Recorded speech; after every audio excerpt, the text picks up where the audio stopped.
So let's talk about Intel. For decades, these guys were the undisputed kings of Silicon Valley. They were the titan that literally built the digital world we all live in. But that titan, well, that titan is in serious trouble. How much trouble? Well, you're now seeing headlines that just flat out declare the company is in flames. That is a shocking thing to say about a company that was, for so long, the absolute ruler of the semiconductor world. And that's the real head-scratcher here, isn't it? How did this happen?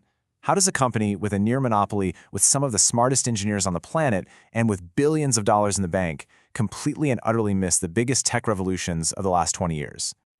All right, to really get to the bottom of this, we're going to break their story down into 6 key chapters. We'll start with the titan in trouble, then look at the fateful iPhone no, a huge tech mismatch, the culture of decay that set in, their insane $100 billion gamble to fix things, and finally, ask the big question: were they just too big to succeed?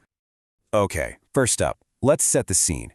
Intel's throne didn't just crumble overnight. No, this was a slow bleed, caused by missing one massive wave after another. When you look back, it's just this incredible pattern of denial. They completely slept on the smartphone boom. They thought powerful GPUs were just a niche thing for gamers, totally missing the AI and crypto tidal waves. They even laughed off their old rival, AMD, who came roaring back with their Ryzen chips. After so many years on top, they just got comfortable, complacent. They really started to believe their own hype.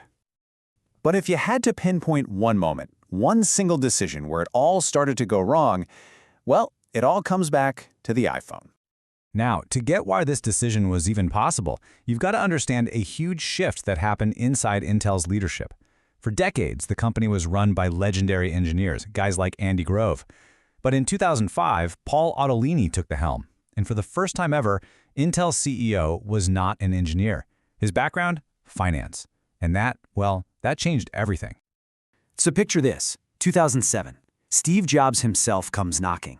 He's offering Intel the chance to build the brains for the very first iPhone. And Otellini's Intel says no. Why? Because they ran the numbers and the profit margins just weren't juicy enough compared to their PC chips.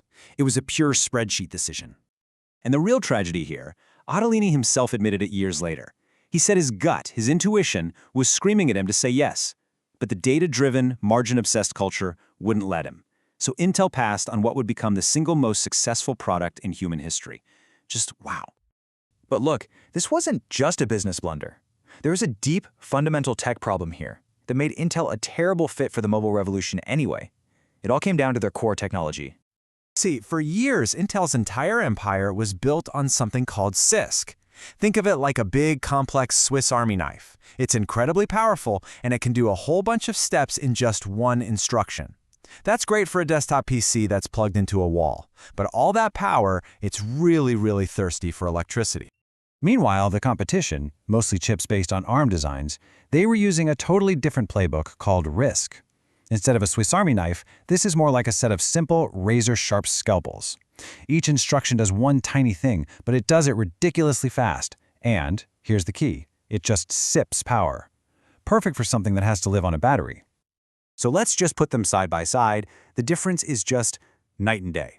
On every single thing that mattered for mobile, Intel was on the wrong side. High power versus low power. High complexity versus simplicity.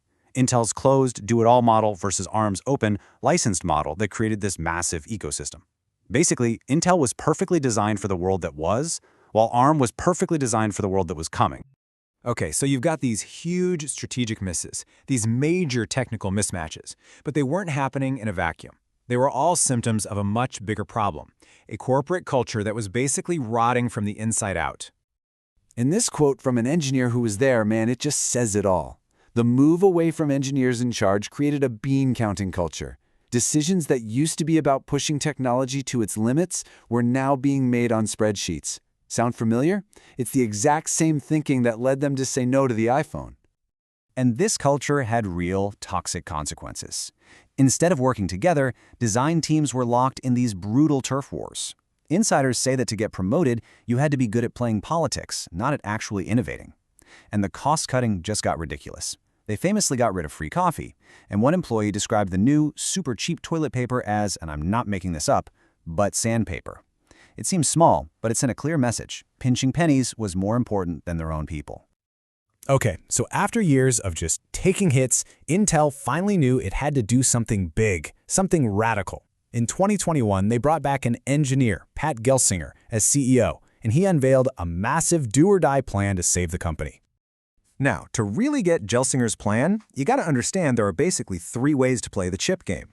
You've got IDMs, like the old Intel, who design and make their own chips. You've got fabless companies like NVIDIA, who only design chips. And you have foundries, like the giant TSMC, who only manufacture chips for other people. So Gelsinger's grand vision, it's called IDM 2.0, and the plan is for Intel to do everything. They'll keep designing and making their own chips, but they'll also open up their factories to build chips for anyone. Yeah, even their biggest rivals. It's an attempt to be both Intel and TSMC, all at the same time. And let's be clear, this was not a small bet. To pull this off, to build all the new factories or fabs that they need, we are talking about a jaw-dropping $100 billion. But this huge gamble almost immediately ran into some serious trouble. For one, they're starting years behind TSMC in the actual manufacturing tech. Customers have been, a little hesitant to trust their old competitor, so demand has been low. And the brutal irony? A company betting $100 billion on its future was forced to slash $10 billion in costs and lay off 15,000 people just to stay afloat. And all of this brings us to our final and maybe the most important question. Is Intel's story just about Intel, or is it about a trap that every massively successful company risks falling into? There's this classic business theory called the resource curse, and man, does it fit Intel's story perfectly. The idea is that when a company gets so successful that money is just raining from the sky, the whole culture changes. The smartest way to get ahead is no longer to innovate and create new things, but to fight for a bigger slice of the pie that's already there. Politics takes over. Remember those internal turf wars? That's a textbook symptom. Which leaves us with one last big nagging question.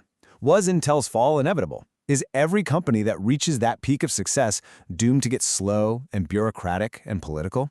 Are they all destined to become victims of their own success? That's the billion-dollar question that Intel's story really forces all of us to ask.